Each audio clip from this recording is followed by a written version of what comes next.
Hi guys, on this video I will teach you how to delete your YouTube channel step by step. At the end of this video you all should know how to delete your YouTube channel.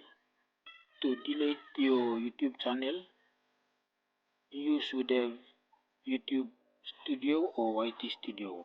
If you don't have it you can download it. Okay, let's go. Tap your YT Studio, then tap the right hand corner above. When you come here, tap Google account, then tap data and privacy. Okay, when you come here you will have to scroll down to the bottom and you will see where it says delete the Google service. When you see it, just tap it.